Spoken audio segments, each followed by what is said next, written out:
이번 강의에는 급수의 수렴과 발산을 확인할 때 주의해야 되는 사항에 대해서 알아보려고 합니다. 그 더하는 급수의 수열을 더하는 방법에 따라서 비슷한 모양의 수열이라고 하더라도 그 결과가 달라지는데요. 선생님이 계산하는 것을 잘 보고 여러분들도 실제로 계산할 때 주의하도록 합시다. 그러면 다음과 같은 수열을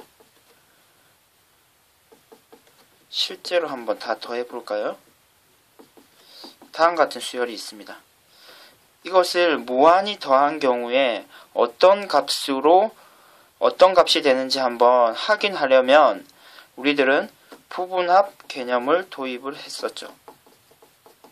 실제로 다 더할 수는 없기 때문에 부분합 개념을 도입했는데요. 그러면은 S1은 얼마가 되나요? 그렇죠. 마이너스 1이 되죠. S2는요. 두 개를 더한 거기 때문에 0이 되겠죠. S3는요. 마이너스 1이 되겠네요. S4는요. 4개를 더한 것이 되기 때문에 0이 될 것입니다. S5는요. 마이너스 1이 되고요. 다시 S6는 다시 0이 되겠네요. 그러면은 지금 이와 같은 지금 부분합을 계산했다고 생각하고 부분합을 극한값을 계산하면 어떻게 되나요? 그렇죠. 한 값으로 수렴하는 것이 아니라 마이너스 1과 0이 차례대로 나오기 때문에 이와 같은 경우를 진동한다 라고 얘기하고요. 또는 발산한다 라고도 이야기를 합니다. 결국 이렇게 표현이 된 수열 무한급수의 합은 결국 존재하지 않습니다. 발산한다, 진동한다라고도 이야기를 할 수 있겠네요. 그러면은 비슷하기는 하지만 조금 주어진 모양이 다른 다음과 같은 수열을 생각해 봅시다. 이와 같은 수열은 계산하면 어떻게 될까요? 지금 우리가 기본적으로 알고 있는 것과 같이 갈로를 먼저 계산을 해야 되기 때문에 n을 우리는 확인할 수 있죠. 계속 마이너스 1 플러스 1을 먼저 계산해야 되기 때문에 계속 0이라는 숫자가 반복되어 나타나는 수열이 됨을 확인할 수 있습니다. 따라서 부분합을 계산하더라도 부분합이 계속 0이 됨을 생각할 수 있죠. 결국 리미트 an의 값도 0이 되고 우리는 이 수열의 극한값도 이 수열 무한급수의 합도 0이 됨을 이야기할 수 있습니다. 결국 모양은 1번과 2번을 비교를 하면 모양은 비슷하지만 결국 그 답은 더하는 방법에 따라서 그 합은 달라짐을 확인할 수 있습니다. 그럼 우리가 예시를 하나 통해서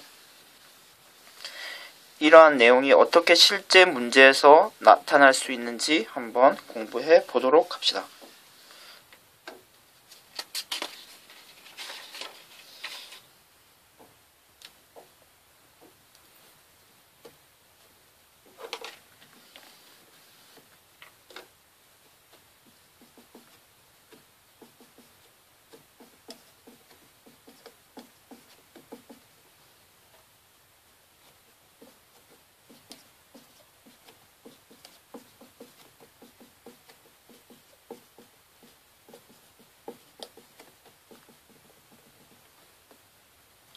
다음과 같은 수열이 있으면 우리는 일반항을 바로 나타낼 수 있겠네요. 일반항을 n분의 n 플러스 1 그리고 n 플러스 1 그리고 하나 더 크니까 n 플러스 2라고 나타낼 수 있겠네요. 그러면은 이러한 이러한 수열의 부분합을 계산하면요 어떻게 되나요? 2-2분의 3 더하기 2분의 3 마이너스 3분의 3 계속해서 나오고요. 마지막에는 이런 항이 나오게 됩니다. 이 상태에서는 우리가 더해도 이렇게 계산을 하고 이렇게 계산하는 거랑 이렇게 계산한 거랑 결과가 같기 때문에, 그러니까 더하기 빼기는 교환 법칙이 성립하기 때문에 우리는 다음과 같이 계산해도 큰 문제는 없겠습니다. 이렇게 지우고요. 이렇게 차례대로 지우면 부분합의 결과가 다음과 같이 됨을 확인할 수 있고요. 그럼 리미트 SN 부분합의 극한값을 계산하면요, 위아래가 동차기 때문에 1로 가죠. 그래서 2 빼기 1 해서 답은 1이 됩니다. 모양은 비슷하지만 조금 다른 형태의 극한값을 한번 계산해 보도록 하죠.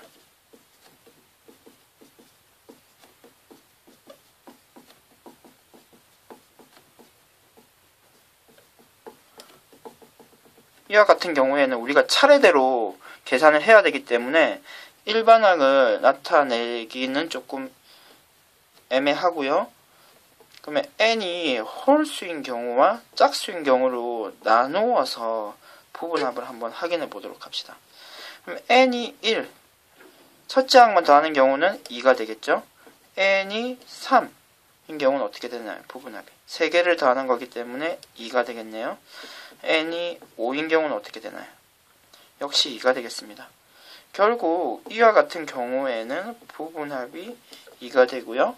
그럼 당연히 부분합의 극한값도 계속 2가 반복 나타나기 때문에 극한값도 2가 되겠습니다. 그렇다면 n이 짝수인 경우는 어떻나요?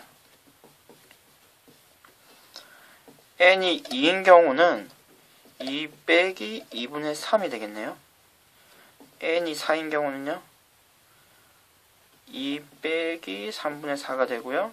n이 6인 경우는요, 2 빼기 4분의 5가 됩니다.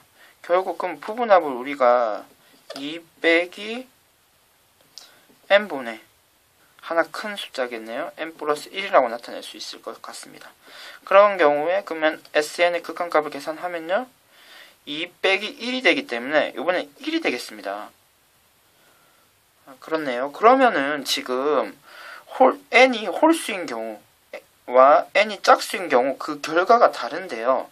결국 우리는 홀수인 경우와